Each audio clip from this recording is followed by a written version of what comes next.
A quiet buzz broke the stillness. No ringtone, no flashing lights, just a soft vibration against the wooden nightstand. I reached for the phone, its pale blue glow cutting across my face. A message from Mark lit up the screen. "Hey, are we good now? She told me you gave the okay last night. Just wanted to avoid any tension." At first, the message felt like nonsense. Then the meaning hit me, sharp and clear.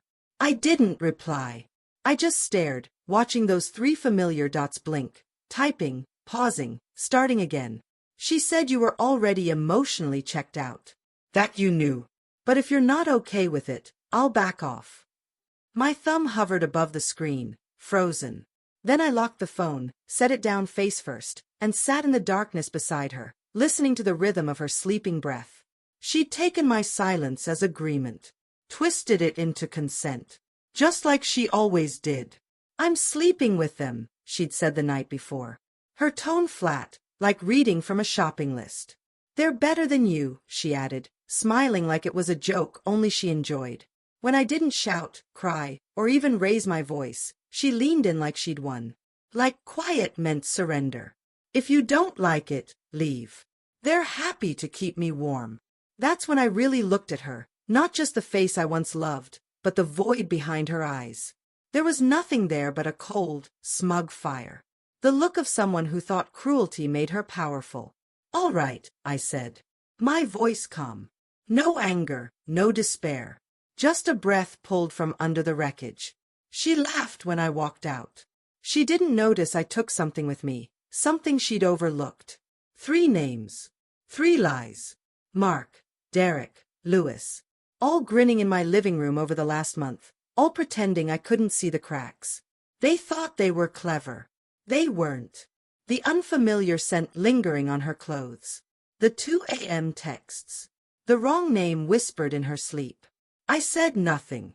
Just listened. Noted. Remembered. It began with a conversation with a friend from university who worked in pathology. "Just curious," I said. "What would happen if someone consumed tiny doses of resin toxin regularly?" She hesitated. "Why?" "Just a theory." She didn't smile.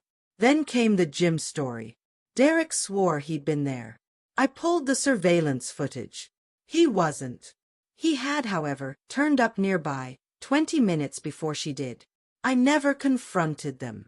I just made a chart. Names. Dates. Patterns. Then I started making the coffee. She never offered them water. Only espresso. But she never made it herself. She asked me to. They'd laugh, slap my back, make jokes about how lucky I was. I smiled. Stirred each cup with a steady hand. 3 drinks, indistinguishable, prepared and served by me. The hospitals called not long after. 3 emergency rooms. Same symptoms. Same day. Severe abdominal distress, neurological oddities, trace substances flagged as rare and artificially modified. Not lethal, the doctor said. But unusual. Like someone knew exactly what dose wouldn't kill. I requested the toxicology reports. Signed every form. Studied the data. It confirmed what I already knew. They'd survive. But they wouldn't forget. That evening, I visited them. One by one. Flowers in hand. Polite for the nurses. When Mark asked what happened, I handed him a folder. His fingers trembled as he flipped through. I didn't mean to. Don't finish that, I cut in. He looked at me. I didn't need to explain.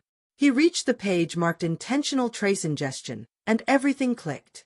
He understood. They all would. Back home, she was humming in the kitchen, glass of wine in hand, looking pleased with herself. I guess they called, she said without turning.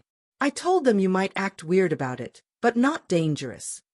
I laid 3 folders on the table, each one labeled with a name. She stopped humming. Her eyes flicked to the table, then to me. What the hell is this? Consequences, I replied. She scoffed. You think this'll make me feel guilty? Beg for your forgiveness. No, I said. Guilt requires a conscience. She tried to laugh, but it faltered. Her fingers shook as she set the wine down. I could tell them, she threatened. They already know. I turned to leave. She followed, just a pace behind. They'll hate you, she snapped. They already do, I said.